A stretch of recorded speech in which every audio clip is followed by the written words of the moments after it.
Bonjour à toutes et à tous, je suis Claire Laplace et je vous souhaite la bienvenue dans la 3e saison de La Boussole, le podcast des parcours qui ne perdent pas le nord. Vous êtes les premiers promoteurs de La Boussole et je vous remercie pour votre écoute du podcast. Pour rendre visible La Boussole, abonnez-vous sur votre plateforme d'écoute préférée, attribuez au podcast une note 5 étoiles et laissez un commentaire. Rencontrer Jill Rubella, c'est faire le plein d'énergie, d'enthousiasme et de bonne humeur. Je me souviens très bien de la joie dans laquelle notre échange m'a plongée. Je ne doute pas qu'il en sera de même pour vous. Jill partage avec nous son parcours, ses années dans le secteur de l'assurance, le lancement de Dame Jeanne & Co et la façon dont le premier confinement a accéléré le développement de son entreprise. Jill nous parle de ce que devenir entrepreneur a changé pour elle, de son quotidien qu'elle vit de façon libre et alignée, et de la passion qui l'anime. Avec Jill, nous avons parlé de la puissance de la communauté, d'intuition, d'intensité, du soutien de ses proches, de l'histoire des objets et du bonheur de se sentir à sa place. En cette période de préparation des fêtes de fin d'année, vous pourrez retrouver Jill et 20 autres marques qui tournent chaque semaine au Brandy, 150 avenue de l'Espace à Vambrochy, du mercredi au dimanche, de 10h à 19h, et ce jusqu'au 19 décembre. Et si cette année, il y avait du Dame Jeanne & Co, et plus généralement du seconde main au pied de votre sapin? Ce que partage Jill dans cet épisode pourrait bien vous donner envie de vous lancer à votre tour. Alors, bonne écoute!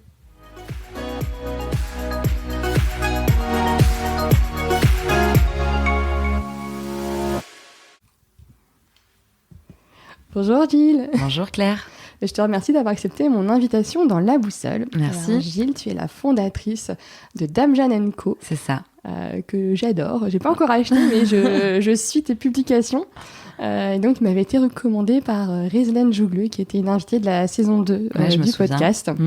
C'est qu'on a pris contact récemment. C'est ça. Et en creusant pour préparer un peu notre échange, je me suis rendu compte que tu avais eu quand même déjà une vie pro assez fournie avant de te lancer sur Dame Jeanne. C'est ça. Et du coup, j'aimerais bien qu'on puisse en parler ensemble. Donc, peut-être d'abord te laisser te présenter, si tu veux bien. Oui, bien sûr. Alors, moi, c'est Jill. J'ai 40 ans. J'ai 2 enfants qui ont 5 et 7 ans. Que dire de plus? Je suis originaire de Dunkerque à la base. D'accord. Et je suis arrivée à Lille à 18 ans. Et j'ai fait forcément une grosse partie de ma vie plutôt lilloise que dunkerquoise.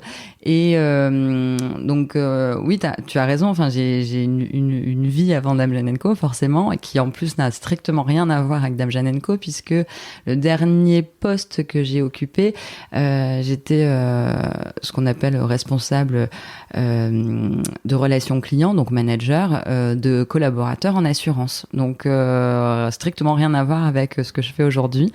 J'y suis restée presque 7 ans. Et j'ai j'ai démissionné il y a presque un an, jour pour jour, puisque j'ai démissionné le 6 novembre de l'année dernière pour être à 100% sur Dame Jeanne & Co. D'accord. Et donc, si on rembobine un peu la pelote et le film, qu'est-ce que tu as fait comme études?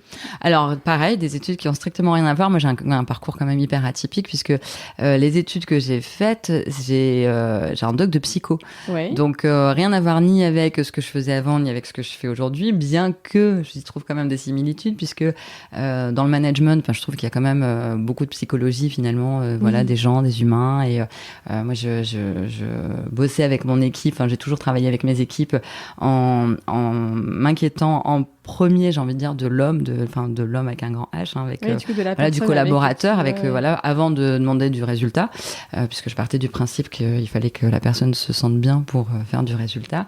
Et puis dans la gestion aussi aujourd'hui des clients, et voilà, je pense qu'il faut...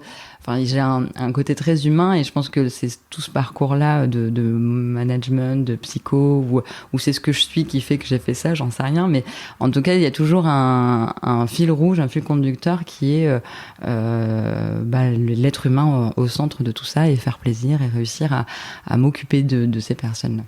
Et du coup, après ce doc de psycho, comment tu atterris dans le monde on va dire de la banque, assurance, de façon générale? Pour faire hyper court, moi en parallèle des études, il fallait que je trouve que je bosse. Donc j'ai été, à l'époque, j'ai travaillé comme téléconseillère, tu sais, à côté des études.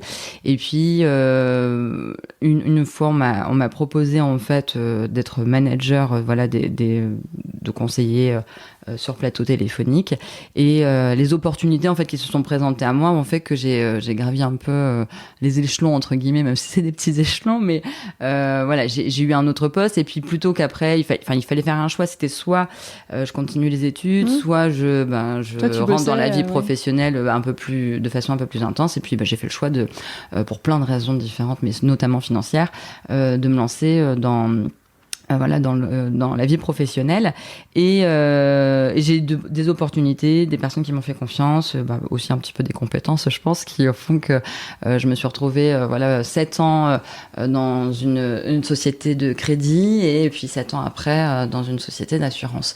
Donc comme tu dis, un monde hyper différent de ce que je fais aujourd'hui, et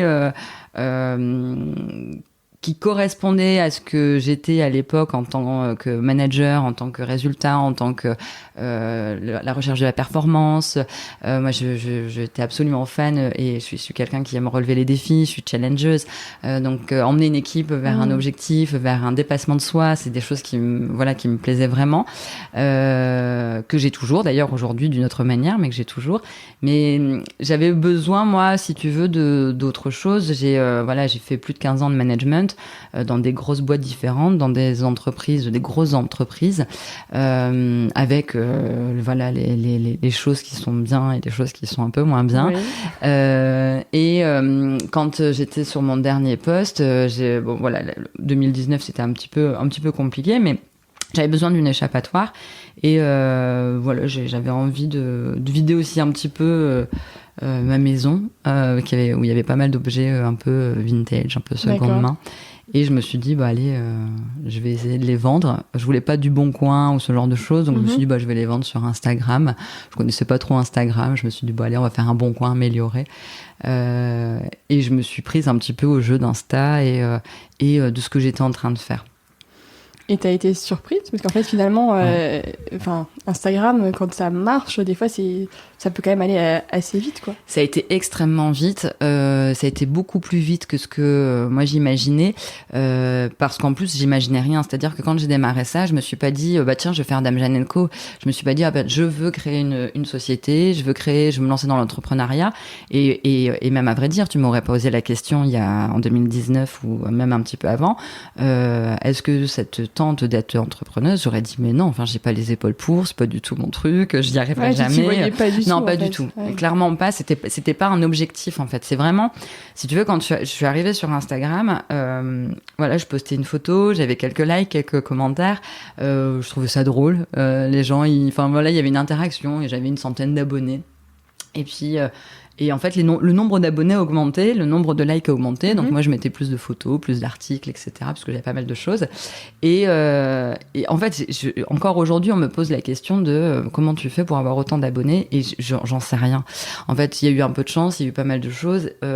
Et là, à cette époque-là, clairement, 100 abonnés, ça me paraissait déjà fou. 200 abonnés, 300 abonnés, 400 abonnés. Je me dis, mais il y a 400 personnes qui suivent ce que tu es en train de faire. Ça veut dire qu'il y a 400 personnes qui ont liké ta page, qui likent tes trucs, qui disent, tiens, on regarde, on aime bien, on achète. Et en fait, quand ça a pris de l'ampleur, ça a été beaucoup plus vite que moi, ce que je pouvais imaginer et ce que je pouvais penser. Et c'était assez fou en fait. J'ai trouvé que c'était un jeu après, tu vois. Je disais, comme j'aime bien relever les défis, j'aime bien les challenges, je me suis dit, allez, on va chercher la barre des 500, allez, on remet des trucs. Mais je connaissais pas non plus, je savais pas combien d'hashtags il fallait mettre, je savais pas qu'il fallait mettre d'hashtags au départ, je savais pas qu'il fallait partager. J'appelais ma petite sœur pour me dire, vas-y, file-moi un coup de main parce que j'y connais rien sur Instagram. Est-ce que tu peux m'expliquer comment on fait ci, comment on fait ça? Et le truc important que j'ai fait dès le départ, c'est on est sur un réseau social, donc il y a du réseau, il y a du social. Enfin, moi, j'aime l'humain, j'aime les gens, j'ai envie de partager. Donc, forcément, quand il y avait des messages privés ou qu'il y avait des commentaires, j'étais au taquet pour répondre. Enfin, je voulais que les gens n'aient pas l'impression d'être sur un truc un peu froid, un peu un écran. Enfin, tu vois, c'est déjà les réseaux. C'est hyper impersonnel, je trouve. Si tu mets pas un peu de toi, un peu de tes tripes, je trouve que c'est assez froid, c'est un peu partout la même chose. Et moi, j'avais envie de casser un petit peu ce truc-là et de créer quelque chose avec les gens. Et puis en parallèle de ça, je vendais. C'est con, mais les produits du coup les produits. C'était fou. Les articles partaient en quelques minutes. Ça générait de la frustration, mais je pense que c'est ce qui plaisait aussi aux gens. C'était un petit peu la course. Il faut être éprouvé, faut être au taquet, etc. Envoyer un message et tout. Exactement. Et puis au bout de, alors j'ai plus vraiment les dates en tête, etc. Mais au bout de plusieurs mois, je me suis dit bon allez, je vais professionnaliser un petit peu le truc. Je vais plus mettre mon prénom et mon nom. Je vais je vais chercher en fait un nom de boutique entre guillemets. Et j'ai forcément Dame Jeanne & Co. Quand on connaît les Dame Jeanne, on comprend vite pourquoi ça s'appelle Dame Jeanne & Co. et inversement. Mais oui, c'est vrai que je suis partie sur Dame Jeanne & Co. parce que voilà, moi je suis assez fan en fait des bonbonnes, donc les fameuses Dame Jeanne que je propose pour plein de raisons, parce qu'on est sur des articles en fait. Moi, j'en ai vendu là à l'heure actuelle beaucoup, et j'en ai pas une qui se ressemble. Il y en a, elles sont toutes différentes. Uniques, finalement. Tu vas avoir t'en as certaines, il va y avoir des petites similitudes, et quand tu regardes de plus près, tu vas avoir une bulle coincée et pas là. Enfin, tu vas avoir une imperfection mais pas sur l'autre.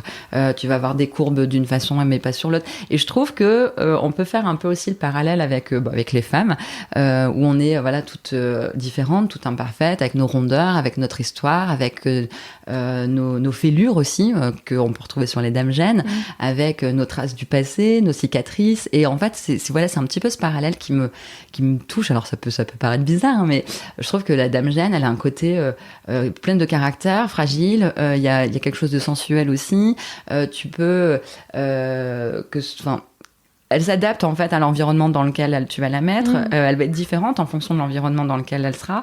Elle va être d'une couleur à un instant et d'une autre couleur à un autre endroit. Et je trouve que le parallèle il est assez sympa avec nous les femmes. Et voilà, ce côté. J'y avais pas pensé, mais c'est vrai. Ouais. Je trouve qu'il y a, et puis Dame Jeanne, tu vois, pareil, il y a un côté très féminin. Il y a quelque chose. Bon, enfin voilà. Et donc du coup, le nom Dame Jeanne & Co.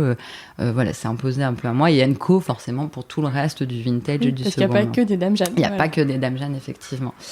Et donc voilà un petit peu pour l'histoire du nom. Et puis moi j'avais donc comme je le disais tout à l'heure, un emploi à côté qui me prenait beaucoup de temps. J'ai un statut cadre, je faisais à peu près 40 voire même 50 heures semaine, plus la gestion de Dame Jeanne & Co qui prenait de l'ampleur, et mes deux enfants. Des grandes journées du coup. Ouais, des très grosses journées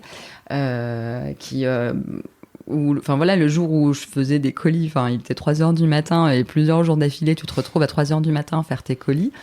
Là, je me suis dit, il va falloir que je me pose une question.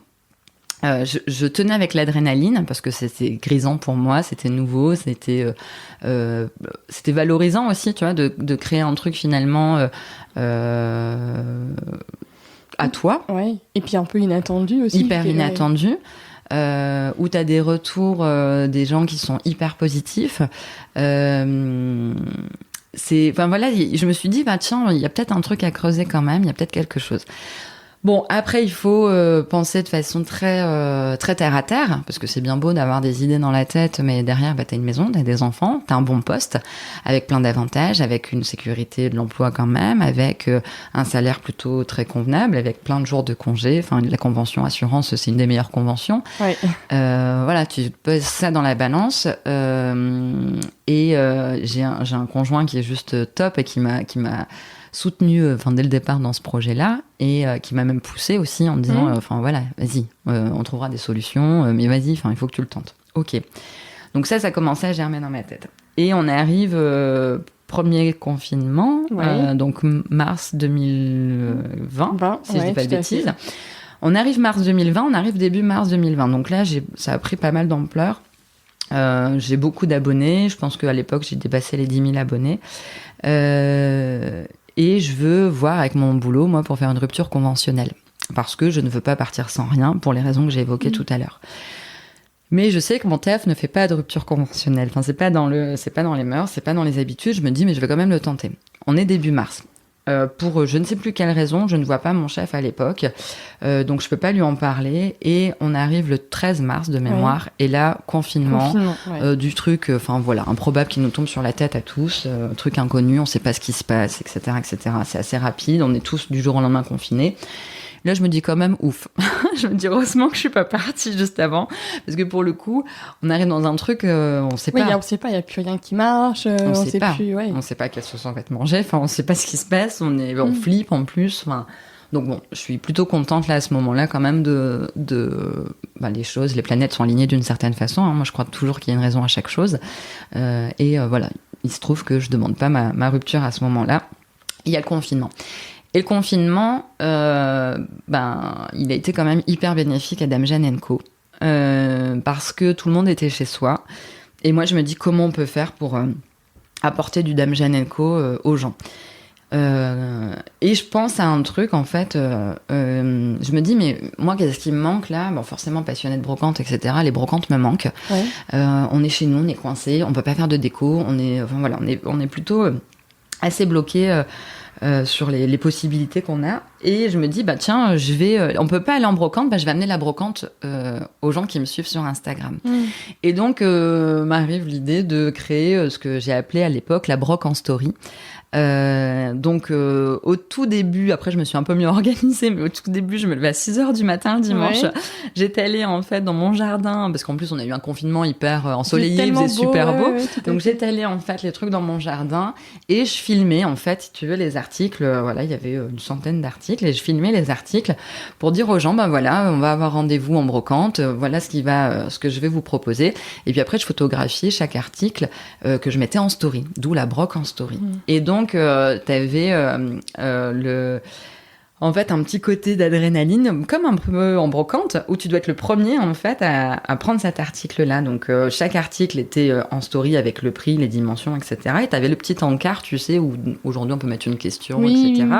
Et il fallait mettre dans cet encart j'achète. Il fallait être le premier à dire j'achète pour avoir cet article-là.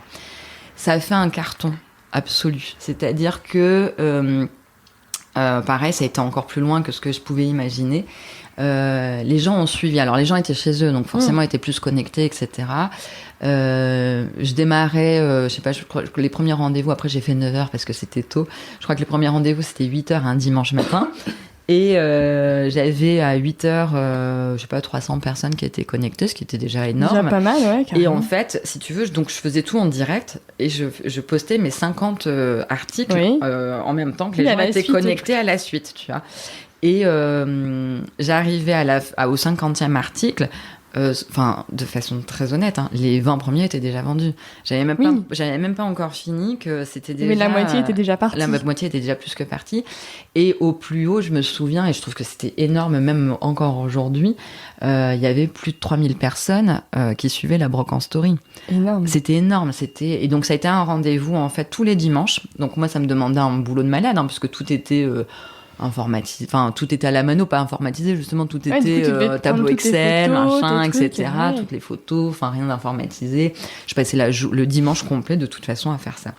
Là, je remercie encore mon homme qui gérait les enfants pendant ce temps-là. Mais c'était des grosses journées. Et ça a permis aussi à Dame Jeanne & Co de se faire encore connaître. Et les clients, forcément, les articles qui étaient envoyés pouvaient pas être envoyés puisque il y avait Mondial Relais qui était coupé. En revanche, tout ce qui était métropole lilloise, j'ai livré gratuitement toutes les personnes qui commandaient sur Dame Jeanne & Co parce qu'on était en confinement, parce que je voulais apporter un petit peu de chaleur. C'était le petit truc que, tu sais, les gens me faisaient le retour. C'était mon petit plaisir de la journée, merci. Et donc la reconnaissance, elle était juste folle. Et j'étais ravie d'amener un petit peu de bonheur, tu vois, à ce moment-là, de cette période qui était un petit peu compliquée pour nous. Donc voilà, ça a été une grosse période pour Dame Jeanne & Co et un vrai tournant aussi parce que ça m'a permis encore une fois de me faire connaître un petit peu plus, d'avoir de plus en plus mes habitués. Et puis on est arrivé au mois de juin où là je fais ma demande de rupture conventionnelle. Bon, pour faire court, elle a été refusée. Et là je me dis non, c'est tout, moi il faut que j'y aille maintenant. Je peux pas abandonner. J'y suis. J'ai plus envie de faire marche arrière. Puis j'avais demandé la rupture conventionnelle à mon boulot, donc ils savaient aussi que j'étais sur un autre projet. Ça m'obligeait, si tu veux, à aller au bout des choses. Et j'ai fait en fait à l'époque, ça peut aider plein de gens d'ailleurs s'ils ne connaissent pas, puisque je suis tombée dessus par hasard moi, ce qui s'appelle démission pour reconversion. Ouais, c'est le fameux dispositif Macron. C'est ça qui a été mis en place fin 2019. Donc moi quand je me suis intéressée à ça, on était au mois de juin et c'était récent. Enfin, il n'y avait pas beaucoup de monde qui l'avait utilisé. Et donc, ce qui te permet de pouvoir démissionner si tu as soit c'est pour une formation, c'est ça, ou un projet de création exactement. Et tout, Exactement. Et donc, de toucher le chômage pendant 2 ans. Et il y a une commission. Alors, il y a une commission qui doit valider un peu la viabilité, on va dire. Exactement, de ton projet, c'est tout à fait ça. En fait, tu dois rendre un dossier, donc tu le présentes pas physiquement, donc ça c'est un peu frustrant. Tu dois faire un dossier, donc moi j'ai fait le dossier. Donc dans le dossier, tu dois faire tous les trucs basiques, comment ça s'appelle, un peu le business plan, merci, l'étude de marché, enfin la concurrence, les clients, ta cible, etc. Tout des choses que j'avais pas faites du tout, parce que j'avais tout fait de façon très instinctive. C'est tout un peu au feeling. Exactement. En fait, ouais. C'est mon mode de fonctionnement, le feeling. En fait, c'est ancré chez moi, c'est ancré dans mes tripes. Je fonctionne au feeling. Tu vas et puis après tu vois. Exactement. Je me plante, ça marche. Mais c'est vrai que je fonctionne beaucoup au feeling. Et donc ça m'a permis, si tu veux, de mettre sur papier finalement, de formaliser un petit peu tout ce que j'avais fait et d'apprendre aussi pas mal de choses que j'avais pas du tout en tête. Et c'était plutôt intéressant. Donc j'ai rendu ce dossier. Je crois que la deadline de mémoire c'était le 6 septembre, je crois, de mémoire. Et après, il y a 1 mois pour pouvoir étudier ton dossier et juger, donc ça c'est la phrase, du caractère réel et sérieux de ton projet. D'accord. Je me souviens très très bien de cette phrase puisque ça a été validé, raison pour laquelle forcément j'ai continué Dame Jeanne & Co. Et donc je reçois ce courrier avec « Nous jugeons du caractère réel et sérieux de votre projet ». Du coup tu souffles un peu. Ah là tu souffles, enfin j'ai eu les larmes aux yeux, moi je suis une émotive en plus, tu vois, donc comme je disais tout à l'heure, je fais tout aux tripes et donc là je me dis c'est un soulagement, mais en même temps c'est flippant. Parce que ça veut dire ça y est, quoi. Là, tu vas, quoi. Et donc, j'ai donné ma démission dans mon ancien boulot. Oui, j'allais dire, du coup, tu as fait tout ton dossier, tu étais encore dans ton ancien boulot et tu attendais de voir pour partir. Quoi. Exactement. Et donc j'avais négocié, moi, mon préavis. Donc, début novembre, 6 novembre exactement, j'étais libre de mon ancien boulot. Et j'étais à 100% sur Dame Jeanne & Co. Et qu'est-ce que ça a changé, du coup, pour toi ? Ça a changé tellement de choses. Alors, je suis très terre à terre et je me dis que je suis encore peut-être un peu dans la lune de miel, tu sais, de l'entrepreneuriat. Ça a changé énormément de choses pour moi. Ça a changé, je me sens tellement en phase aujourd'hui avec moi-même. Je me sens, comme je dis toujours, alignée. Ouais. Je fais ce que j'aime ce que je fais. Il y a personne pour me dire non, ça tu peux pas, ça tu peux mais pas tout de suite, ou ça c'est bien mais pas machin. Enfin j'y vais à 100%. Ce qui est un peu frustrant dans les entreprises, il faut aussi qu'on te cadre, je dis pas le contraire, mais du coup moi je trouvais t'as des lourdeurs ou tes projets ils vont pas des fois aussi vite que tu voudrais parce qu'il faut passer par la case de validation par un tel ou tel et tout. C'est ça, ou alors t'as d'autres choses qui sont que tu maîtrises pas et qu'on t'impose, des réunions, des machins, des trucs, enfin bref. Et là aujourd'hui je me sens tellement libre, je me sens tellement en phase avec moi-même, je me sens crevée aussi, je vais pas te mentir, mais c'est tellement, je kiffe absolument aujourd'hui ce que je suis en train de faire. Et je touche à plein de choses, j'apprends plein de choses. Moi, ça fait 1 an, j'ai fait je ne sais pas combien de métiers différents en 1 an. Entre le métier pur, de Chine, de restauration des articles, ce genre de choses, les photos, la mise en valeur des produits, la création du site, puisque j'ai créé mon site aussi. Oui, tout à fait. Récemment, il y a un an, quasiment, puisque j'ai commencé à le créer en novembre de l'année dernière, donc toute seule. Alors via Shopify, qui aide vachement quand même, mais quand même j'ai passé des nuits entières sur des trucs que je ne maîtrisais pas du tout, jusqu'au jour où j'ai quand même vu qu'il y avait des tutos, mais ça je l'ai vu bien après. Ce sera à refaire. Aux gens, je conseille d'aller voir d'abord sur YouTube.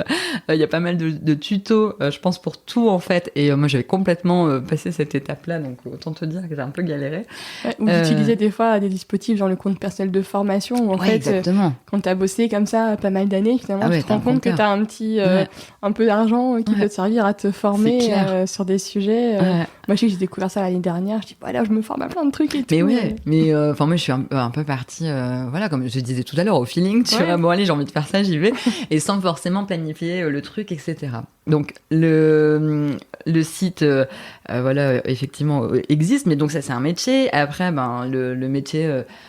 de com sur Instagram parce que c'est la gestion des réseaux, c'est un métier, c'est vraiment quelque chose qui prend du temps, surtout quand tu commences à avoir une grosse communauté. J'imagine que quotidiennement tu dois avoir quand même pas mal de messages et j'essaie de répondre à tout le monde. J'ai envie de dire, normalement je réponds à tout le monde, mais il peut y avoir de temps en temps quelques messages qui passent à la trappe, mais c'est vraiment pour le coup indépendant de ma volonté, entre guillemets. C'est le truc qui part, je le vois plus, où ça se noie un petit peu dans la masse, mais ouais, j'essaye de répondre à tout le monde, tu vois, parce que c'est important pour moi. Je trouve que c'est important pour les gens. Et moi, je me suis tellement sentie frustrée parfois, tu sais, d'envoyer un petit message à quelqu'un sur Instagram qui finalement te répond jamais, ou tu renvoies un deuxième ou un troisième et la personne ne répond pas. Je trouve ça frustrant, en fait. Je trouve que le lien est important à garder. Surtout que pour moi, Instagram, c'est aussi vraiment ça, quoi. C'est la proximité que tu peux avoir avec des gens que tu connais pas, et que tu aurais peut-être jamais croisé dans la vie quotidienne, quoi. Et que d'un seul coup, tu te retrouves à discuter avec eux et à échanger. Et c'est dingue, quoi. C'est assez magique. Et c'est pour ça que, tu vois, je suis hyper respectueuse du moindre commentaire qui est mis, du moindre partage qui est fait, du moindre... même les messages que les clients vont mettre, tu sais, les avis, ce genre de choses. Je suis hyper respectueuse de ça parce que les gens ont pris le temps de le faire et à chaque fois je les remercie. Alors des fois je mets un petit peu de temps pour le faire, mais je les remercie toujours parce que ils ont pris le temps à ce moment-là et pour moi c'est hyper important. Ouais. Mais oui, du coup oui, je suis bien aujourd'hui, tu vois. Alors, comme je disais tout à l'heure, je suis très terre à terre et je me dis qu'il y aura d'autres choses qui seront plus difficiles. Et il y a des moments qui ont été difficiles déjà cette année, mais globalement, c'est hyper positif et j'ai jamais été aussi bien professionnellement de ma vie. Et je suis à la place où je dois être aujourd'hui, en tout cas. On verra demain ce que l'avenir me réserve, mais à l'instant T, je suis là où je dois être. Ça, c'est super d'être...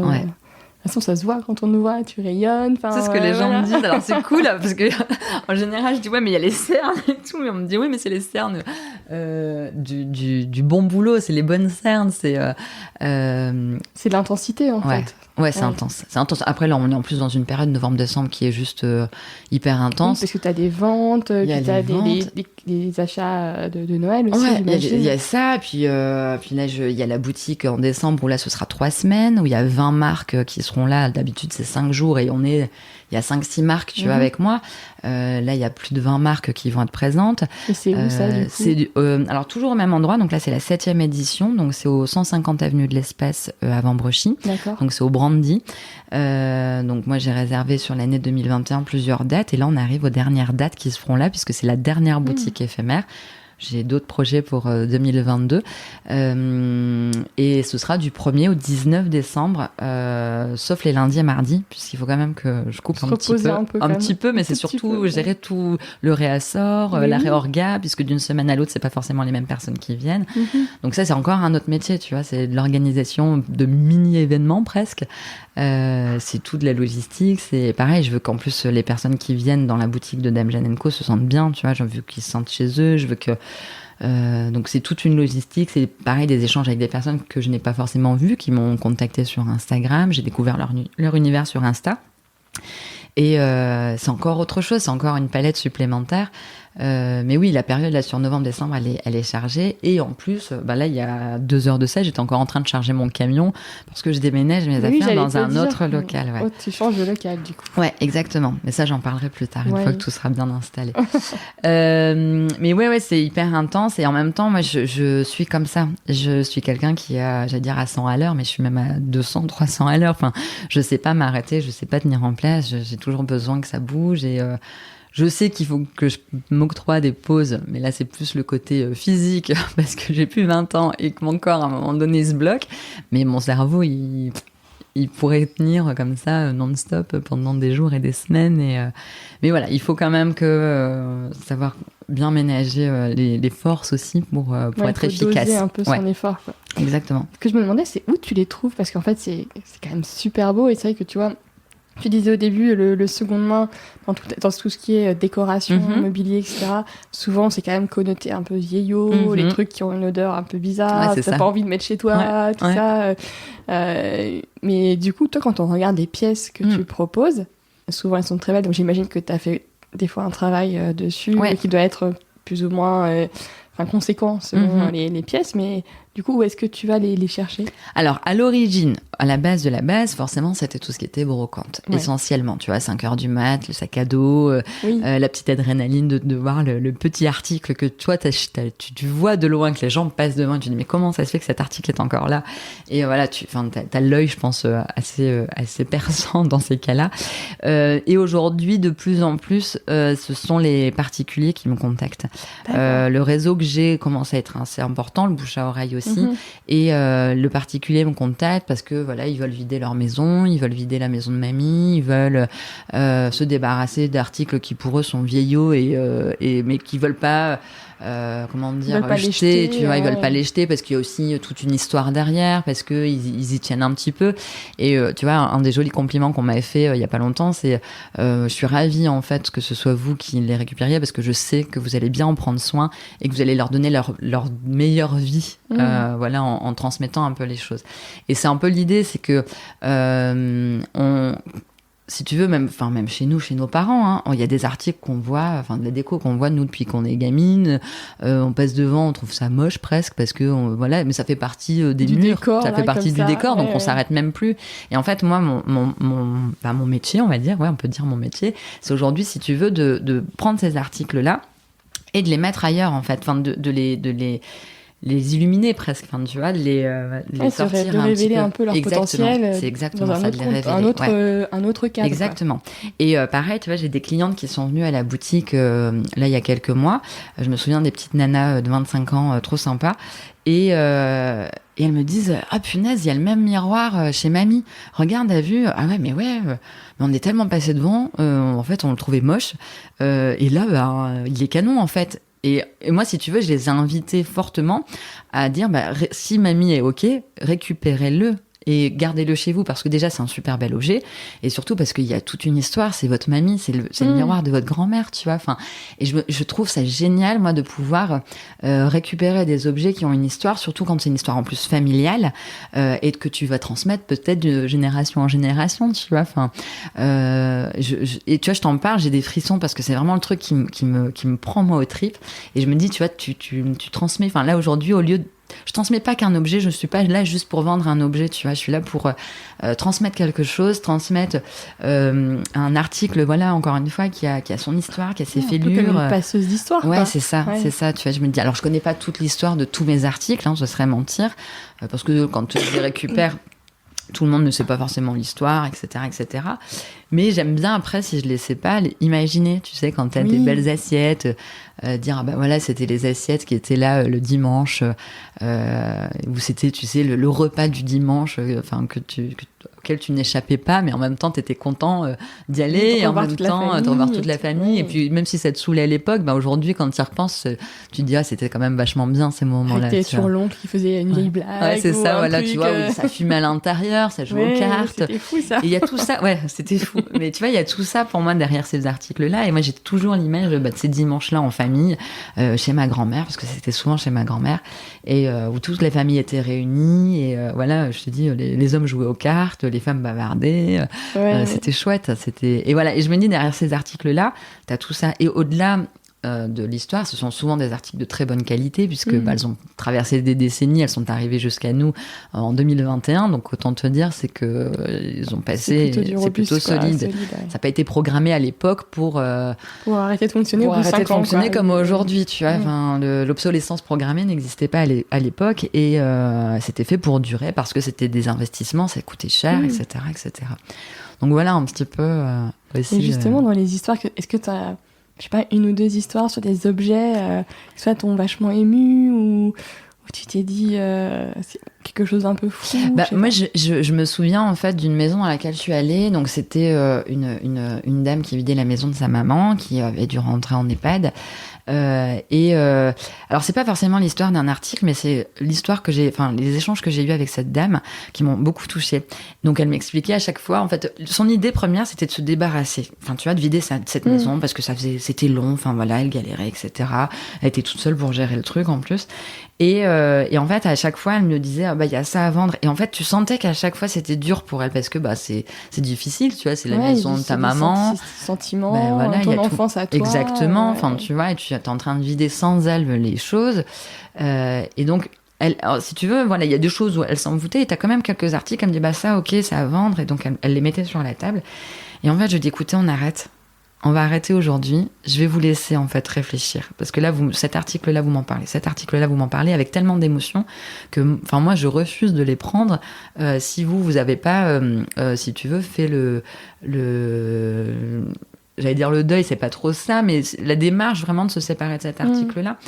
Et elle a été hyper émue, tu vois, je t'en parle, j'ai encore l'émotion, mais elle a été hyper émue, elle m'a remerciée, on s'est revus, je crois, 2 jours après, parce que les agendas ont fait que c'était compliqué, et les articles notamment qu'elle avait mis sur la table, elle en a gardé pour elle, et elle m'a remerciée.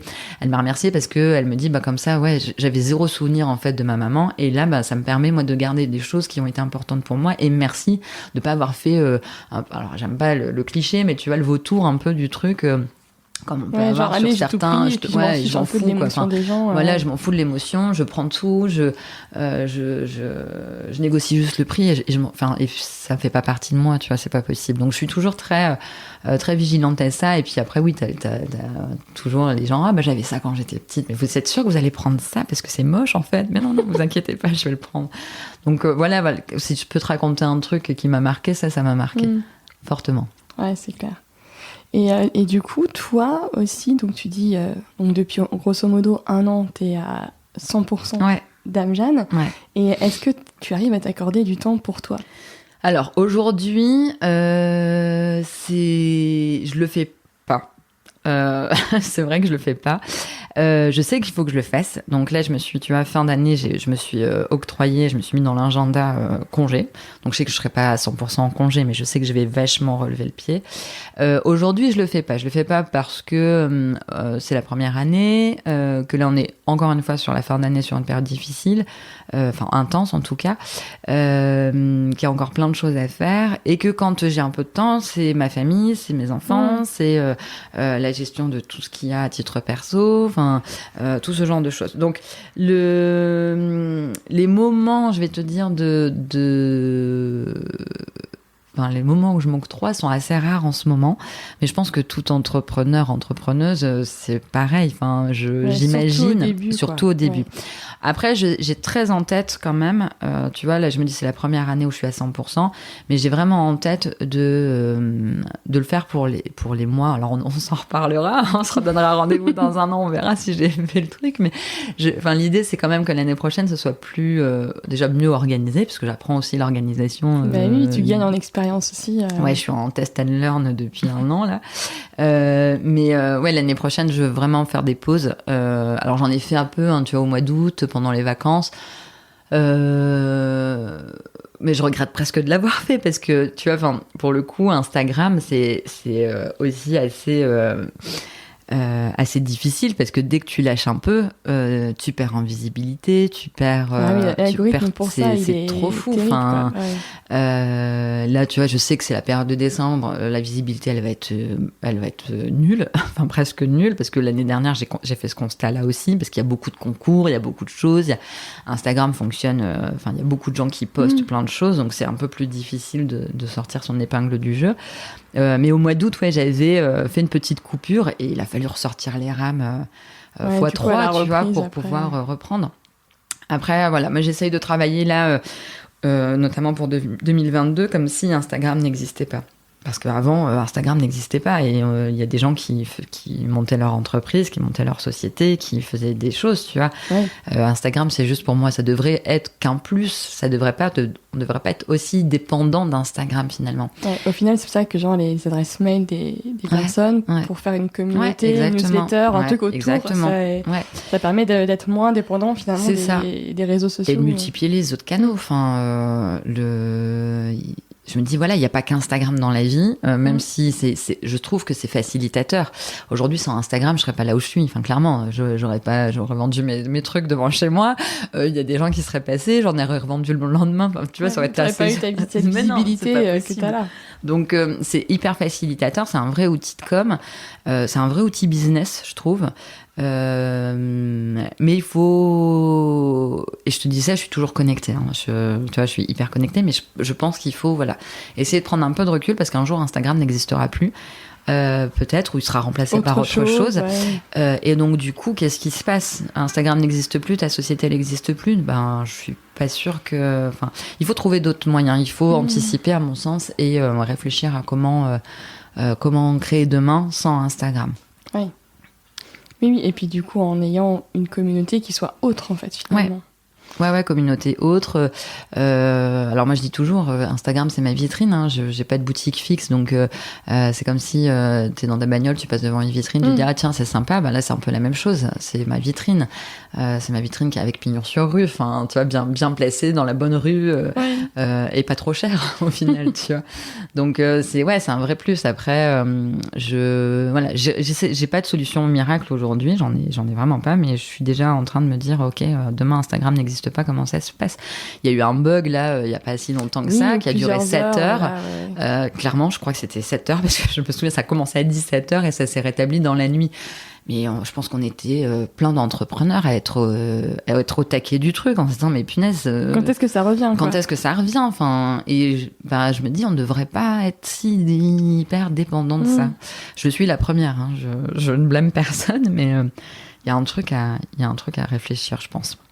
Et du coup, est-ce que toi, tu t'es fait accompagner par des réseaux qui accompagnent les créateurs d'entreprises et tout? Non, t'as pas... Non, le seul organisme que j'ai qui m'a hyper bien accompagnée, je les remercie encore, c'était une nana qui m'a accompagnée, alors j'ai plus son prénom en tête, je vais pas dire de bêtises, mais c'était une nana qui faisait partie de l'APEC et qui m'a suivie pour justement mon dossier de démission pour reconversion.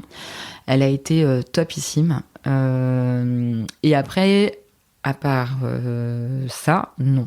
Et je sais que, tu vois, je me suis dit, il faudrait que j'aille. Alors, j'ai eu des rendez-vous sur des structures dont je tairai le nom parce que je vais pas être j'ai pas été hyper satisfaite. Donc, le but, c'est pas de faire de la mauvaise pub. Mais je trouvais que c'était plus une structure qui me donnait l'impression qu'elle avait envie de vendre ses formations plus que d'accompagner les gens, tu vois. Et j'ai pas forcément apprécié, j'ai pas trouvé ce que j'y cherchais. Mais en revanche, tu vois, je sais que là, pour pareil, monter en compétence encore, il faudrait que je travaille avec des gens qui maîtrisent bien le sujet. Là, je fais tout moi-même.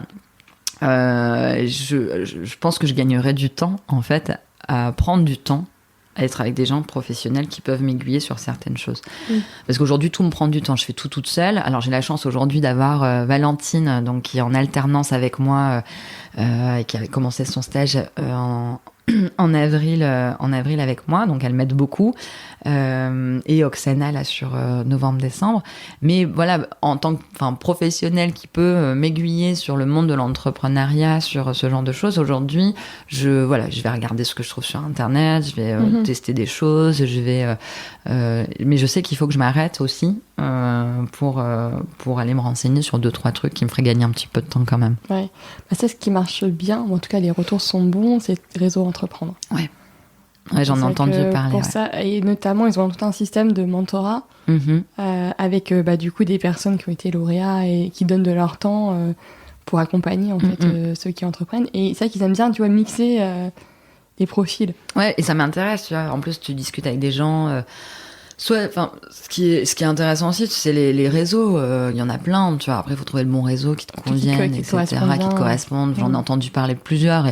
Et il y a des choses, je trouve que c'est un petit peu trop, pour moi en tout cas, trop figé en fait.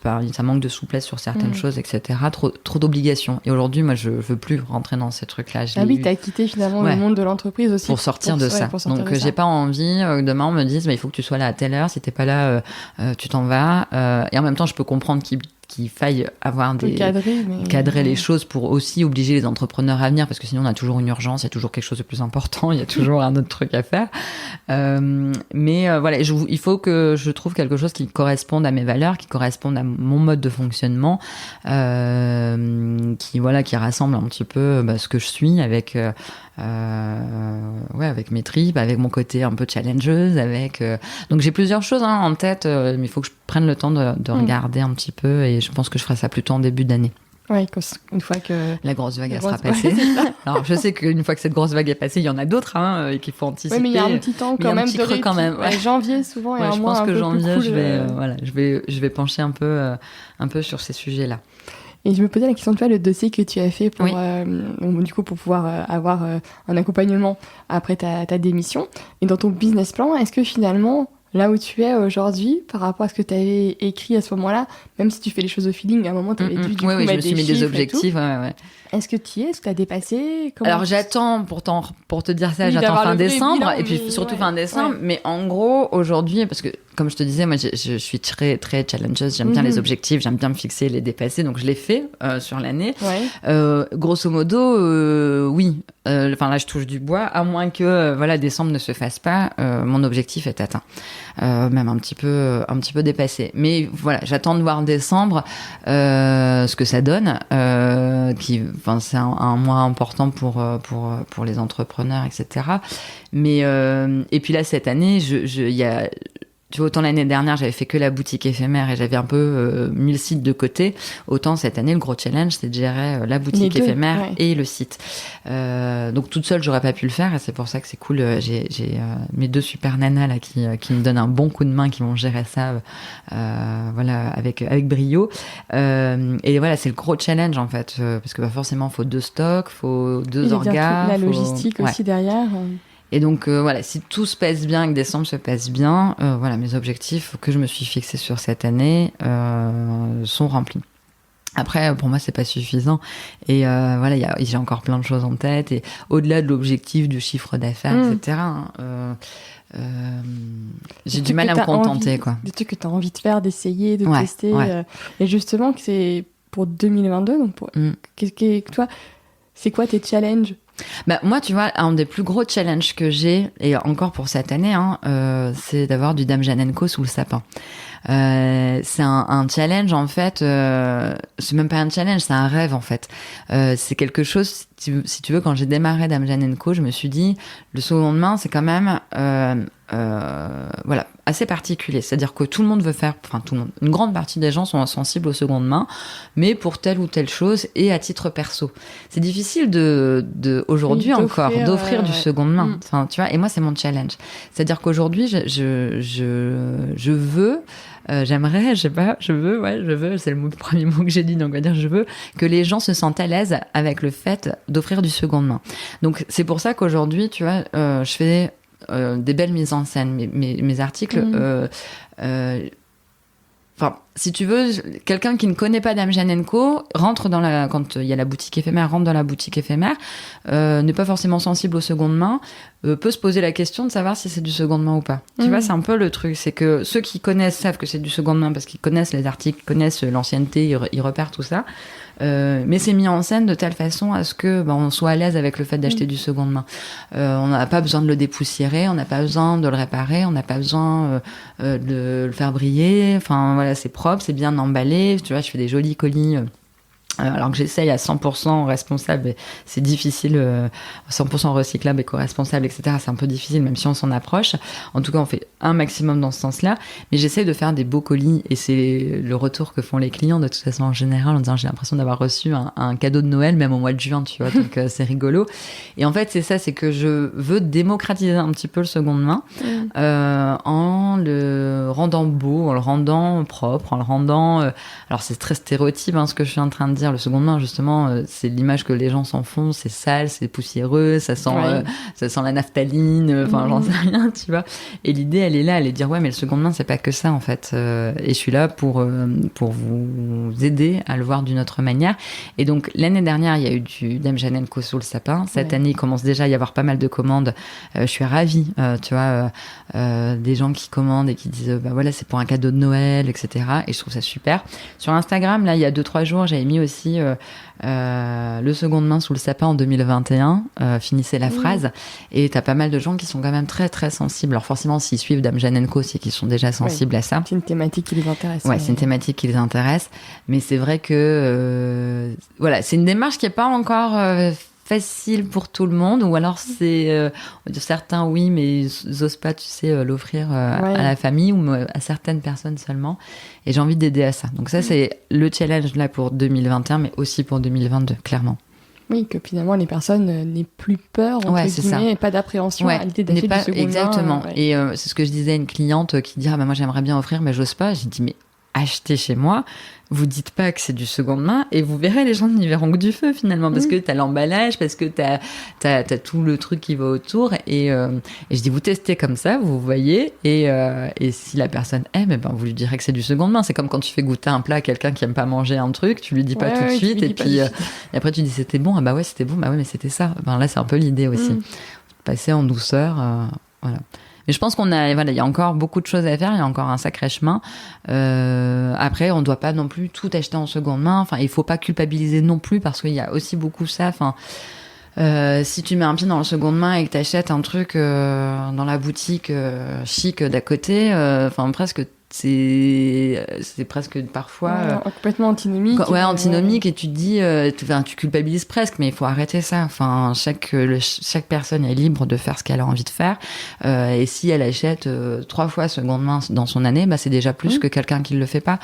Et voilà, enfin, on peut très bien acheter du seconde main, acheter des jolies choses en seconde main et avoir j'en sais rien, le dernier pull, dernier cri de la plus grande marque qui est en centre-ville de Lille. Enfin, voilà, on peut faire les deux, je pense. Après, c'est bien quand on est à 100% là-dessus aussi. Mais je dis qu'il faut aussi être indulgent. Parfois, ça manque un petit peu aussi, j'ai l'impression. Ouais, un peu de bienveillance. Ouais, c'est ça. On peut pas être parfait, on peut pas... et c'est pas parce que... t'as acheté une fois quelque chose qui est pas seconde main, c'est pas grave. C'est pas la fin du monde. C'est pas la fin du monde, quoi. Oui, mais puis de toute façon, les habitudes de consommation, elles changent, mais elles changent aussi progressivement. Ouais, complètement. Complètement. Et ça se fait aussi avec la jeune génération. Enfin, moi, je le vois, les clientes sont déjà un petit peu plus jeunes que l'année dernière. Tu vois, quand j'ai des petites nanas d'une vingtaine d'années qui poussent la porte ou qui commandent, je trouve que c'est super chouette. Moi, je sais que, tu vois, les Valentine et Oksana qui travaillent avec moi sont toutes les deux sensibles à ça. Elles ont une vingtaine d'années. Elles ont 20 et 21 ans, exactement. Donc, tu vois, je me dis, cette génération-là, elle est déjà vachement plus sensible que nous. Moi, à 20 ans, ça me parlait pas. 20 ans, les trucs de seconde main, on n'était pas non plus dans la même époque, en vrai. Ça, je pense que ça a aidé. J'aimais bien, moi, les brocantes, tout ce genre de choses, mais parce que c'était le truc des brocantes, pas parce qu'il fallait faire attention à la planète à ce moment-là. Non, juste parce que tu passes un bon moment. Moi, je suis avec mon père en Belgique, on faisait les brocantes et tout. C'était sympa, quoi. Mais du coup, là, t'as de plus en plus de personnes qui sont sensibles à ça, et puis qui veulent aussi, au-delà de l'article seconde main, qui veulent un article un petit peu qui est pas fait en 15 000 exemplaires, que tu vas chez tout le monde, tu reconnais le meuble Ikea qui a été fait en 15 000... Alors, j'en ai aussi du meuble Ikea, tu vois, clairement. Mais tu vois, l'idée, c'est aussi ça, et je pense que c'est ce que la jeune génération veut aussi, c'est se démarquer un petit peu, y avoir un truc un peu différenciant, et si ça passe par des articles seconde main, et en plus chez Dame Jeanne & Co, j'ai envie de te dire ok, tant mieux, ouais, c'est ça. Super. Attends, je regarde un peu le chrono. Ouais, on discute bien. Du coup, on approche tranquillement de la fin du podcast.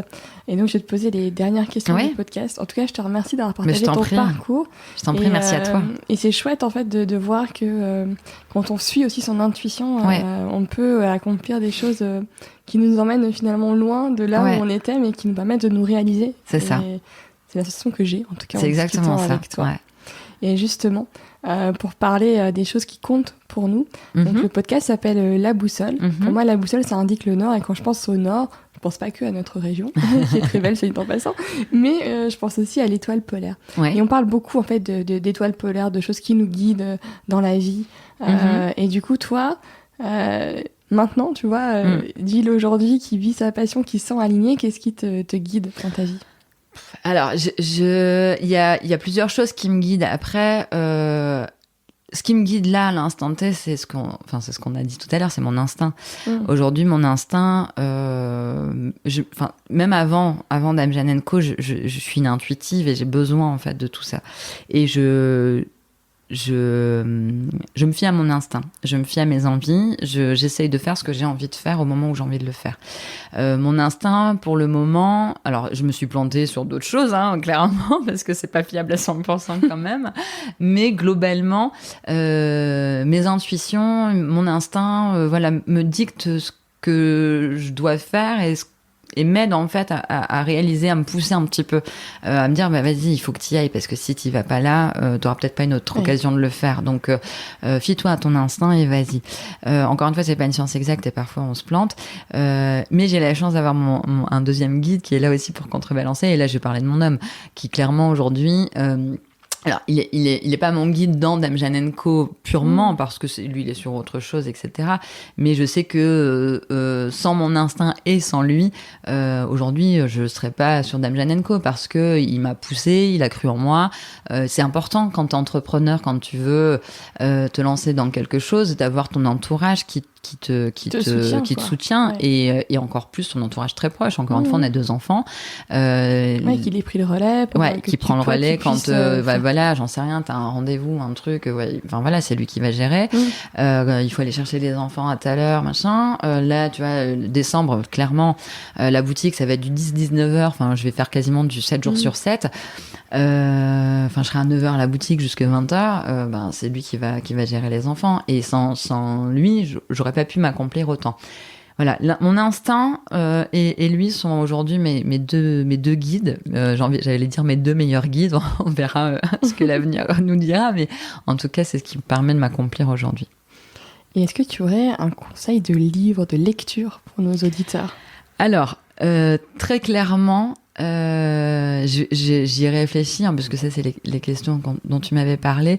Je me suis dit, vite, il faut que je retrouve un livre que j'ai lu il y a longtemps, parce qu'en fait, ça fait longtemps que j'ai pas lu. Donc, je vais pas t'inventer un dernier livre que j'ai lu. Là, les dernières choses que je lis, c'est mes mails, mes messages privés Instagram, mes commentaires. Ça va être, 2-3 trucs intéressants pour moi à l'instant T sur la gestion de l'entrepreneuriat. Sinon, ça va être les lectures que je fais à mes enfants. Donc on le disait tout à l'heure, un moment pour moi en ce moment, ça fait longtemps que j'en ai pas pris, mais ça va, je vais bien et je m'éclate et je suis pas triste de ça, clairement. Mais c'est vrai que lire un livre, ça fait longtemps que je l'ai pas fait. Après, là souvent les dernières choses que je vais lire, ça va être des choses qui sont spécialisées dans justement les meubles anciens, dans les spécificités de certaines tendances, des articles vintage. Voilà, ça va être plutôt ce genre de choses qui est à côté, ou des magazines qui sont spécialisés dans ce genre de choses. Mais voilà, c'est très focalisé, très focus Dame Jeanne & Co. Ça reste à proximité de c'est toi. Ouais, c'est ça. Ça reste des magazines, même des magazines de déco. Qui me permettent moi aussi de voir les tendances et d'adapter aussi ce que je vais chiner en fonction des tendances, ou de vérifier si ce que j'ai chiné est dans la tendance. Donc ça va, pour le moment, je suis plutôt raccord, donc ça va.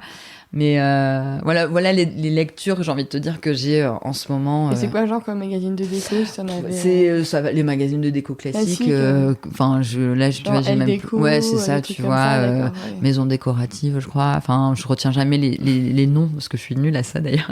Mais je prends les magazines, je regarde les couvertures, tu vois, j'en prends quelques-uns et je fais ça une fois de temps en temps, mais c'est une fois tous les mois, tous les 2 mois. Enfin, en général, même tous les 2 mois, je dirais, en général. Ok. Et enfin, est-ce que tu aurais un ou une invitée à me conseiller pour le podcast ? Alors, j'y réfléchis pas mal. J'ai tellement de gens autour de moi qui sont talentueux, fabuleux et qui ce serait hyper intéressant d'échanger. En fait, j'ai pensé à Fanny de Ralenti-Simone. Alors, je sais pas si tu connais.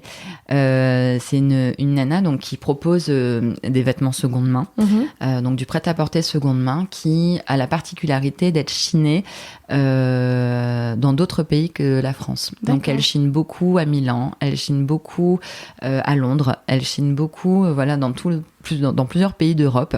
C'est des pièces qui sont juste superbes, qui pareil, tu sais, on peut avoir l'image du vêtement seconde main, un peu comme ce qu'on se disait pour la déco. Ouais. Et on échangeait, elle est venue plusieurs fois exposer à la boutique et on a échangé en fait plusieurs fois ensemble et on est assez raccord sur le sujet. Mais elle avec ses vêtements et moi avec la déco, c'est de justement enlever ce côté un peu poussiéreux, l'image qu'on peut avoir s'il y a encore cette image-là. Et elle a des sélections de vêtements qui sont juste top.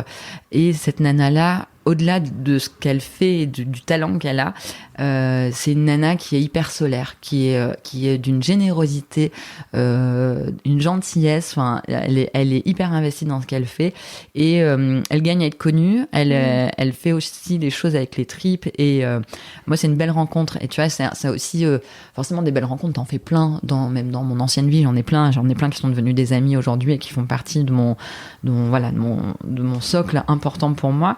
Depuis que j'ai fait Dame Jeanne & Co, j'ai rencontré aussi des gens passionnants, et qui, alors t'en as avec qui t'as plus de feeling que d'autres, comme dans la vraie vie, hein, mais Fanny fait partie de mes vrais coups de cœur, parce que cette nana-là, pour tout ce que je viens de dire, et parce qu'elle se rend pas compte du talent qu'elle a. Tu sais, elle a une humilité, où elle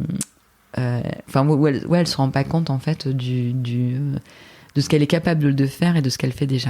Donc, okay. Je te la conseille vivement. Super, merci beaucoup. Merci à toi, Claire. Merci à toi pour tout ce que tu as partagé avec micro, plaisir, vraiment. Ici. C'était chouette. Puis, je te souhaite une très très belle fin d'année. Merci à toi aussi. Et puis, on se donne rendez-vous l'année prochaine pour voir ce que ça a donné et l'évolution des choses. Avec grand plaisir. Merci beaucoup, Claire. Merci, Jill.